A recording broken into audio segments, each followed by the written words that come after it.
परमेश्वर के सामने अपने मन को नया करें। इसलिए है भाइयों, मैं तुमसे परमेश्वर की दया स्मरण दिलाकर विनती करता हूं कि अपने शरीरों को जीवित और पवित्र और परमेश्वर को भावता हुआ बलिदान करके चढ़ाओ। यही तुम्हारी आत्मिक सेवा है। रोमियो अध्याय 12 वचन 1। यह उचित सेवा क्या है, जिसका अनुवाद न्यू इंटरनेशनल वर्जन में आत्मिक सेवा के कार्य के रूप में किया गया है, जिसे हमें परमेश्वर को देना चाहिए। परमेश्वर को उचित सेवा देने का अर्थ है अपने शरीर को उसके धर्मी कार्य करने के लिए समर्पित करना। चूंकि हम बचाए गए हैं, इसलिए हमें अपने शरीरों को अर्पण करने और धर्मी सुसमाचार के प्रसार के लिए परमेश्वर के स्वीकार्य होने की आवश्यकता है। हमें परमेश्वर को जो उचित सेवा देनी चाहिए वह यह है कि हम अपने शरीरों को पवित्रता में अलग करके उन्हें सौंपना चाहिए। अध्याय 12 में पौलुस इस बारे में बात करता है कि हमारी आत्मिक सेवा क्या है। यह इस संसार के अनुरूप नहीं होना चाहिए, लेकिन हमारे मनों के नवीनीकरण के रूपांतरित होना है, ताकि हम यह साबित कर सके कि परमेश्वर की अच्छी, प्रसन्न और सिद्ध इच्छा क्या है। उचित सेवा यह है कि हम अपना सारा शरीर और हृदय परमेश्वर को समर्पित कर दे। तो फिर धर्मी लोग परमेश्वर के सामने ऐसा जीवन कैसे जी सकते हैं? पौलुस कहता है कि हमें इस दुनिया के अनुरूप नहीं होना चाहिए, लेकिन हमारे मन के नवीनीकरण से बदल जाना चाहिए और हमें अपने शरीर को परमेश्वर के धार्मिक कार्यों के लिए समर्पित करना चाहिए। अपने हृदय और शरीर को अर्पण करते हुए परमेश्वर की धार्मिकता पर विश्वास करना भी उचित सेवा है। यह भाग बहुत महत्वपूर्ण है, क्योंकि यह हमें बताता है कि हमें इस दुनिया के अनुरूप नहीं होना है। इसके बजाय हमें परमेश्वर के कार्यों की सेवा करनी चाहिए और अपने मन के नवीनीकरण के द्वारा रूपांतरित होना चाहिए। हम पहले अपने हृदयों को नवीनीकृत किए बिना आत्मिक आराधना नहीं दे सकते।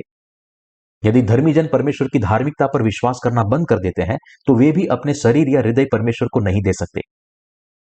हम इस पीढ़ी से प्रभावित हो सकते हैं, जैसा कि पौलुस की पीढ़ी में हुआ था, क्योंकि हम इस पीढ़ी के बहते प्रवाह के बीच में रहते हैं।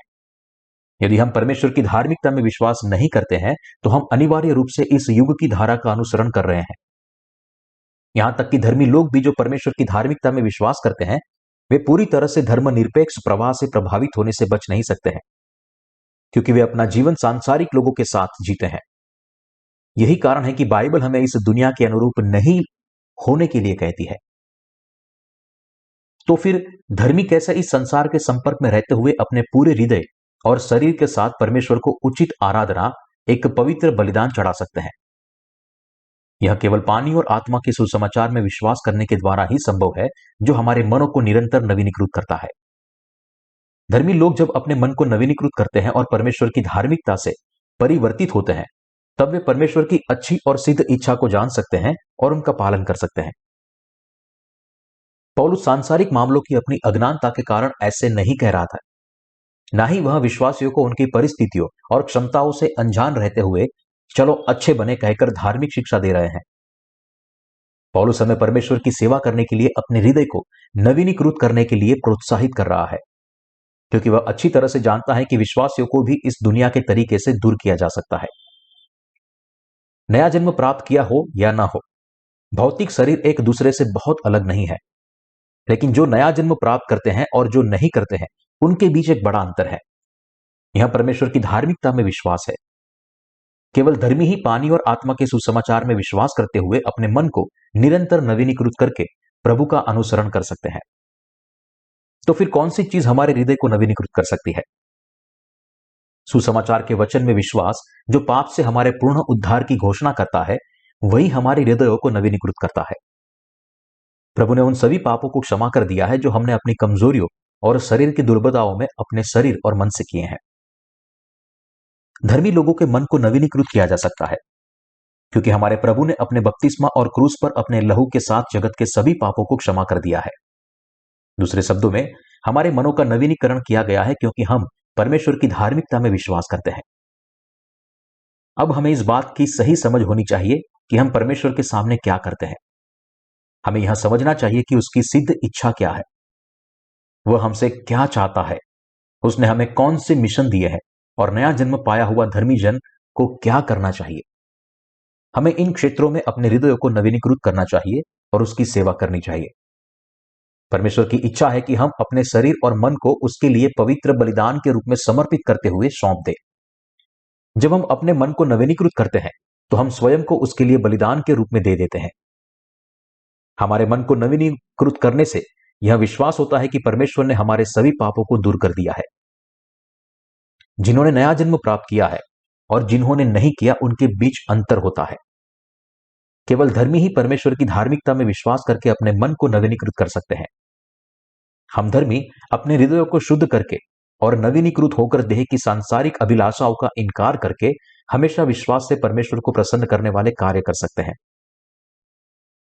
धर्मी पापियों से अलग है क्योंकि वे अपने दिलों को नवीनीकृत कर सकते हैं और हमेशा सेवा कर सकते हैं और प्रभु के साथ चल सकते हैं।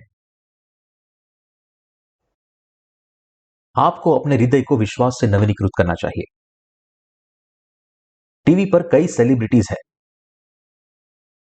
इस दुनिया के लोग इन सेलिब्रिटी के स्टाइल और फैशन की नकल करने की कोशिश में लगे हैं। हम टीवी देखकर आसानी से नए दौर को जान सकते हैं।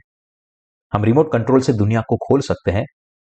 क्या आपका जीवन इस संसार के अनुरूप नहीं है? मुझे लगता है कि यह दुनिया तेजी से बदल रही है। यद्यपि हम अभी पैसे के साथ में लेकर चलते हैं, हम अंत में इलेक्ट्रॉनिक धन और इलेक्ट्रॉनिक कार्ड ले जाएंगे। यदि इन इलेक्ट्रॉनिक कार्डों को खोना एक उपद्रव बन जाता है तो हमें बेहतर सुविधा के लिए हमारे हाथों या माथे में बार कोड प्राप्त करने के लिए कहा जाएगा। मुझे यह भी लगता है कि उस समय कई प्राकृतिक आपदाएं होंगी। आइए हम ऐसे समय आने से पहले अपने दिमाग को नवीनीकृत करने और परमेश्वर के सुसमाचार को फैलाने में अपना मन लगाए ताकि हम धर्मी इस दुनिया के अनुरूप न हो। मैं हर जागृत अवस्था में परमेश्वर की सेवा करने के बारे में सोचता हूं। मैं अब उस सुसमाचार को परिश्रम से फैलाना चाहता हूं जिसमें परमेश्वर धार्मिकता समाही है, क्योंकि जब हमारे हाथों और माथे पर बारकोड डालने का समय आएगा तो परमेश्वर के वचन का प्रसार करना संभव नहीं होगा। मैं परमेश्वर की इच्छा का पालन करने के लिए अथाह प्रयत्न कर रहा हूं। शायद मैं तभी आराम कर पाऊंगा जब वह दिन आएगा जब मैं काम नहीं कर पाऊंगा। वह क्षण आने पर मैं अपनी सारी संपत्ति जरूरियातमंदों को दे दूंगा। लेकिन अभी के लिए मैं केवल परमेश्वर की इच्छा का पालन कर सकता हूं, दुनिया के अलग और उसके अनुरूप नहीं हूं। रोम में बहुत से धर्मी जो पौलुस द्वारा प्रचारित सुसमाचार द्वारा बचाए गए थे, बीतते समय के साथ दुनिया के अनुरूप हो गए और हमारे प्रभु से दूर चले गए। हमें इस बात का ध्यान रखना चाहिए कि हम उनके पद चिन्हों पर न चले। जब रोम के विश्वासी संसार के अनुरूप हो रहे थे तब पौलुस ने इस भाग को चिंता के कारण लिखा। आपके शरीर इस दुनिया के अनुरूप है, लेकिन वह बहुमूल्य चीज है जो आप कर सकते हैं। अपने दिमाग को नवीनीकृत करें। क्या प्रभु ने आपके सारे पापों से आपको नहीं छुड़ाया है?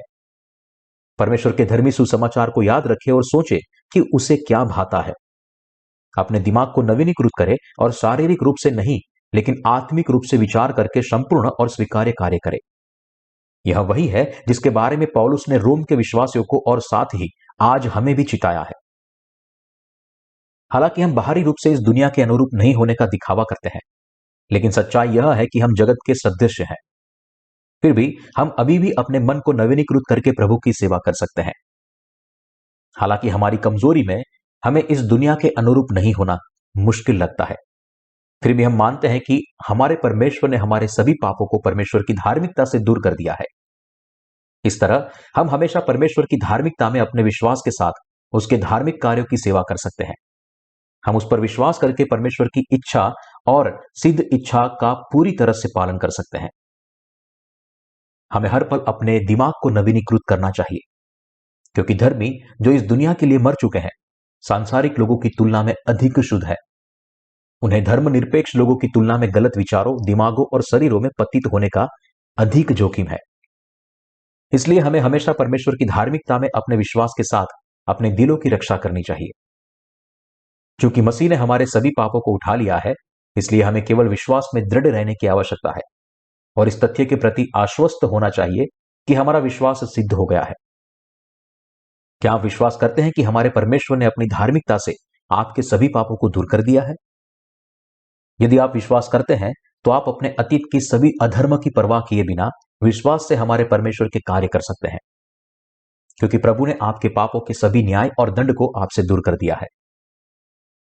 हमें पानी और आत्मा के सुसमाचार में विश्वास करके अपने मन को नवीनीकृत करना चाहिए। यह बहुत महत्वपूर्ण है।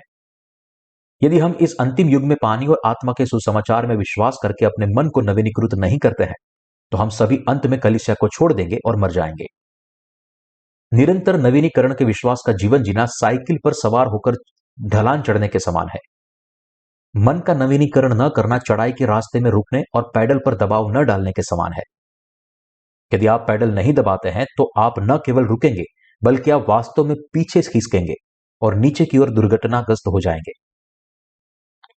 यही सिद्धांत परमेश्वर की धार्मिकता में हमारे विश्वास पर भी लागू होता है। हम साइकिल पर चढ़ाई चढ़ रहे हैं। केवल हमारी ताकत और इच्छा शक्ति से चोटी पर पहुंचना मुश्किल है। हमें परमेश्वर की धार्मिकता को थामे रहने की जरूरत है क्योंकि हम अभी भी अपनी देह में हैं। एक क्षण भी बिना दैहिक विचारों के नहीं गुजरता। जब भी हमारी सामर्थ्य खत्म हो जाती है तो देह में हमारी इच्छा आसानी से हार मान लेने के लिए उपयुक्त होती है।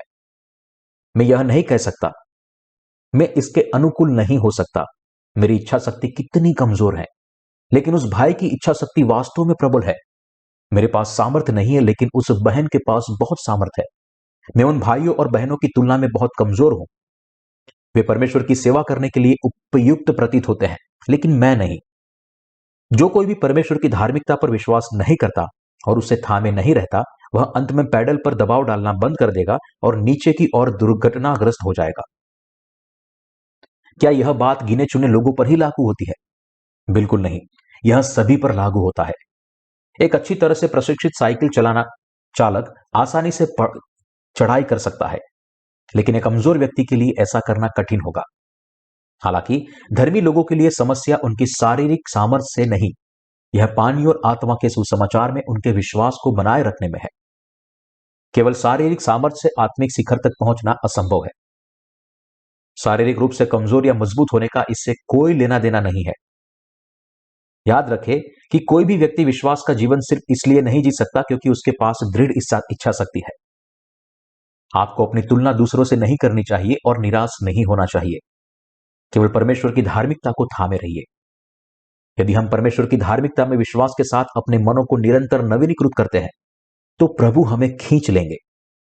उद्धार का सुसमाचार जो हमने प्राप्त किया वो हमारे हृदयों में बोया जाएगा और यदि हम प्रतिदिन अपने हृदयों की जांच करें तो प्रभु हमें थाम लेंगे।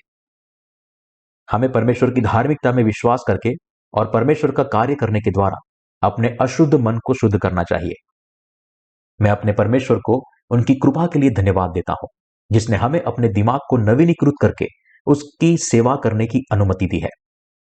हमारे मन को नवीनीकृत करने के द्वारा हमारे परमेश्वर ने हमें अपने विश्वास के साथ हमेशा उसके सामने दौड़ने की अनुमति दी है। क्योंकि मैं जानता हूं कि मुझ में कोई अच्छी वस्तु वास नहीं करती। पौलुस रोमियो अध्याय 7 वचन 18 में कहता है, क्योंकि मैं जानता हूं कि मुझ में अर्थात मेरे शरीर में कोई अच्छी वस्तु वास नहीं करती। इच्छा तो मुझ में है परंतु भले काम मुझसे बन नहीं पड़ते।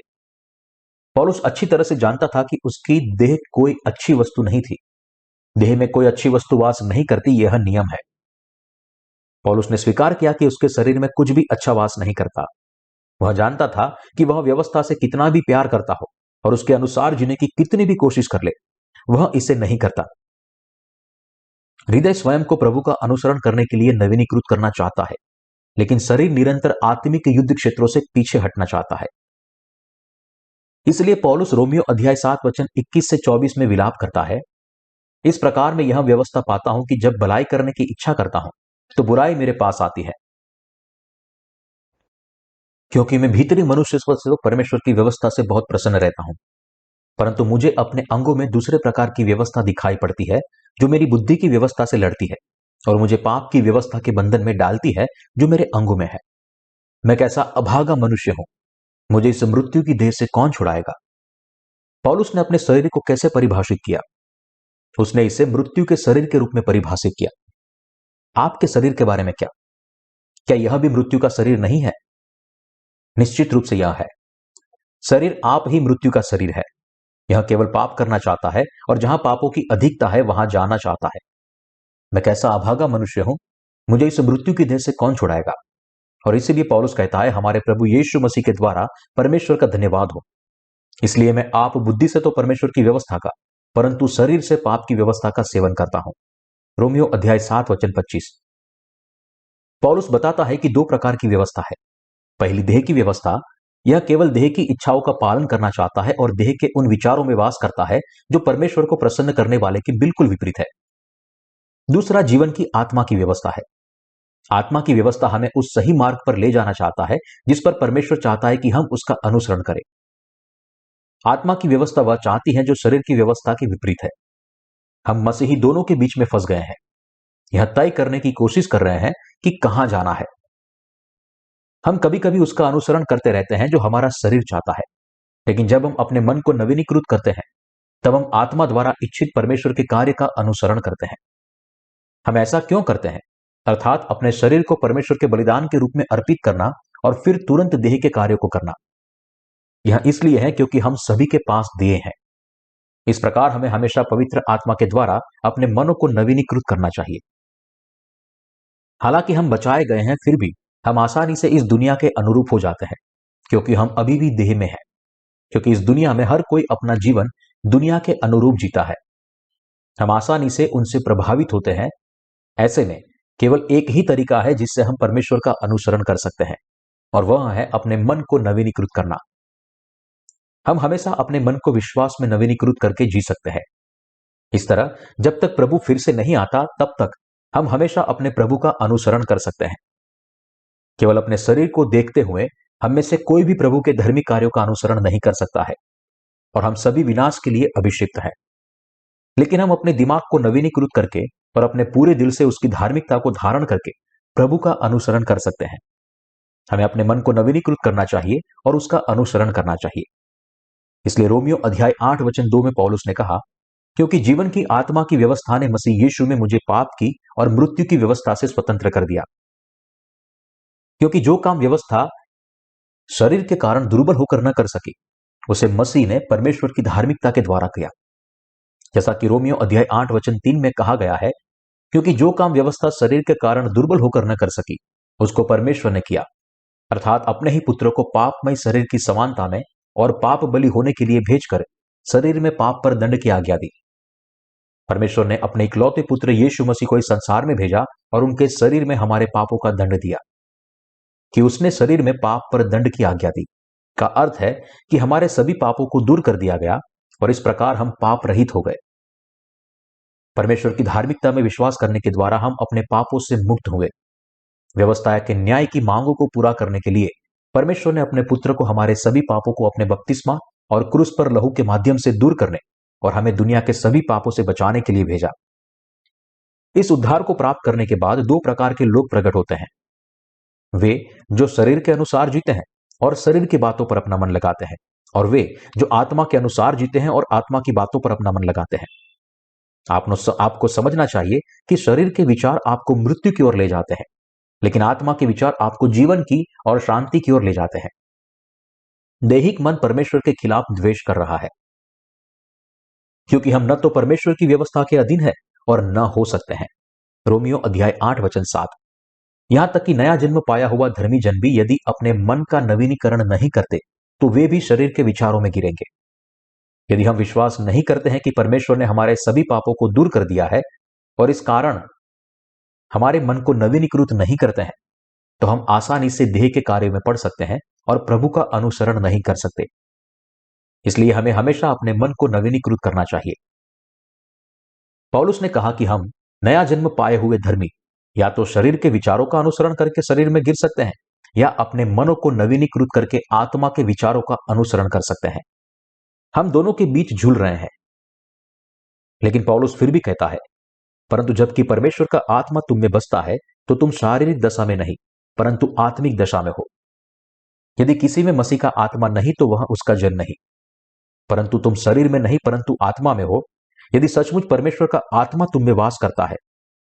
अब यदि किसी में मसीह का आत्मा नहीं है तो वह उसका नहीं। रोमियो अध्याय 8 वचन 9। हम परमेश्वर के आत्मिक लोग हैं। दूसरे शब्दों में, हम परमेश्वर के लोग हैं। भले ही हम दुनिया की वासनाओं का अनुसरण करते हैं और अपनी कमजोरी में उसके अनुरूप होते हैं, फिर भी हम नया जन्म पाए हुए लोग हैं। जब हम शरीर की बातों पर मन लगाते हैं तो हम शरीर में गिर जाते हैं, परंतु क्योंकि पवित्र आत्मा हम में वास करता है इसलिए हम मसीह के लोग हैं। दूसरे शब्दों में कहे तो हम धर्मी बने हैं, परमेश्वर के लोग बने हैं। पौलुस ने कहा, हमारे शरीर मसीह के द्वारा मर चुके हैं। और उसने आगे कहा, और यदि मसीह तुम में है तो देह के पाप के कारण मरी हुई है, परंतु आत्मा धर्म के कारण जीवित है।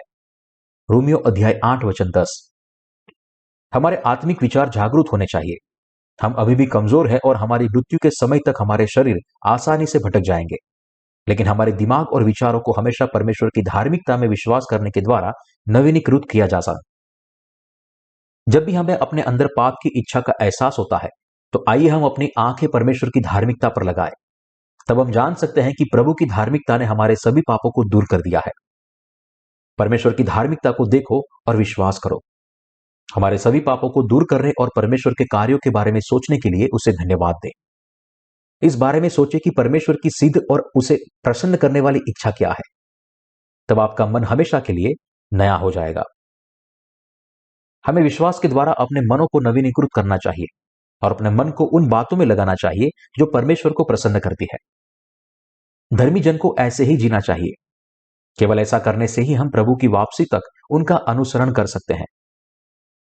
मुझे पता है कि हम सभी अपने दैनिक जीवन से थक चुके हैं। काम करना कठिन है और कलीसिया में आना कठिन है। सभी को मुश्किलों का सामना करना पड़ रहा है।